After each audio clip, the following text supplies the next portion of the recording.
মুফাসসালা করব, হ্যাঁ, অর্থ সহকারে করব। আমার সাথে বলো, আমানতু বিল্লাহি মালাইকাতিহি কুতুবিহি ওয়া রাসূলিহি ওয়াল ইয়াউমিল আখিরি ওয়াল কদরি খায়রিহি শাররিহি মিনাল্লাহি তাআলা ওয়াল বাসি বাদাল মাউত।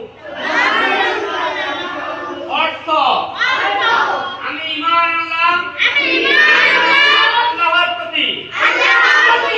কার প্রতি? আল্লাহর প্রতি, তার ফেরেশতাগণের প্রতি এবং তার রাসূলগণের প্রতি। আমি আরো ঈমান আনলাম কার প্রতি? আমি আরো ঈমান আনলাম শেষ দিবসের প্রতি। আমাদের শেষ দিবস একটা আছে না? আমি ঈমান আনলাম শেষ দিবসের প্রতি ও তাকদীরের প্রতি। তাকদীর ভাবো না, যেটার ভালো মন্দ, বলো, যেটার ভালো মন্দ আল্লাহর পক্ষ থেকে আসে, এর প্রতি আমি ঈমান আনলাম। যদি কোনো খারাপ খবর আসে আমরা কি আল্লাহকে ভুলে যাব? না, এটা আল্লাহর পক্ষ থেকে আসে। আমি আরো ঈমান আনলাম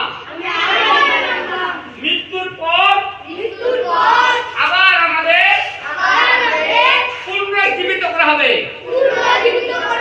অর্থাৎ আবার আমাদের জীবিত করা হবে, এর প্রতি আমি ঈমান আনলাম। আল্লাহর প্রতি ঈমান আনলাম, তার ফেরেশতাগণের প্রতি, তার কিতাবগুলোর প্রতি, তার রাসূলগণের প্রতি, শেষ দিবসের প্রতি, তাকদীরের প্রতি, যার ভালো মন্দ আল্লাহর পক্ষ থেকে আসে, এর প্রতি, এবং মৃত্যুর পরে আমাদের আবার জীবিত করা হবে তার প্রতি।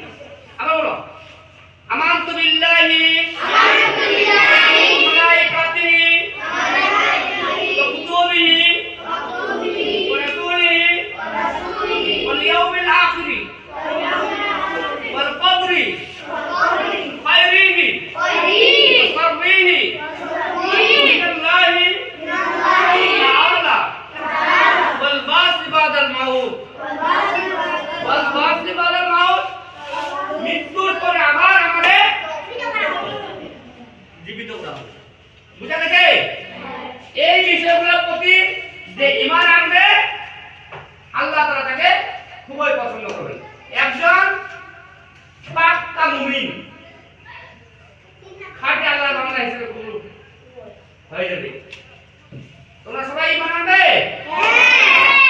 এগুলোর প্রতি ঈমান আনবে না? ওকে, ধন্যবাদ। তাহলে কিন্তু খারাপ কাজ করা যাবে না।